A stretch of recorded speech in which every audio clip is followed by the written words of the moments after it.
Vaccine की बर्बादी पर भाजपा और झामुमो में तकरार। भाजपा ने कहा राज्य में 37% डोज बर्बाद। झामुमो ने कहा आंकड़ा भ्रामक, बर्बादी सिर्फ 4.63%। नमस्कार, आजाद सिपाही में आपका स्वागत है। मैं हूं राहुल सिंह।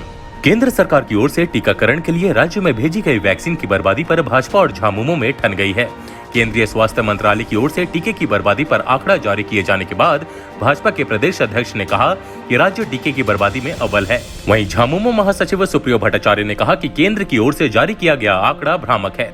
भाजपा के प्रदेश अध्यक्ष दीपक प्रकाश ने वैक्सीन की बर्बादी पर राज्य सरकार पर निशाना साधा है। उन्होंने बुधवार को कहा कि केंद्र सरकार की ओर से भेजी गई जीवन रक्षक वैक्सीन को बर्बाद करने में झारखंड देश में अव्वल है। 100 में से 37 वैक्सीन राज्य में बर्बाद हो रही है। दूसरी ओर वैक्सीन के नाम पर राज्य सरकार घड़ियाली आंसू बहा रही है।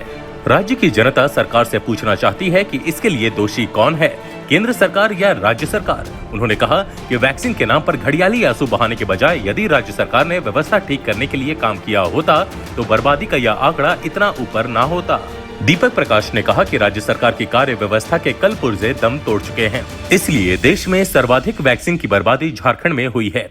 झामुमो महासचिव सुप्रियो भट्टाचार्य ने भाजपा के प्रदेश अध्यक्ष दीपक प्रकाश के बयान पर पलटवार किया है। उन्होंने कहा कि केंद्र की ओर से राज्य में टीके की बर्बादी का जो आंकड़ा जारी किया गया है वह भ्रामक है। राज्य में सिर्फ 4.63% टीके की बर्बादी हुई है। यह बर्बादी भी नहीं होनी चाहिए थी। उन्होंने कहा कि मुख्यमंत्री हेमंत सोरेन की बढ़ती लोकप्रियता से केंद्र और भाजपा सरकार उन्हें डिफेम करने का प्रयास कर रही है। उन्होंने कहा कि 132 दिन के वैक्सीनेशन पीरियड में केंद्र ने राज्य के टीके के 55 लाख डोज दिए।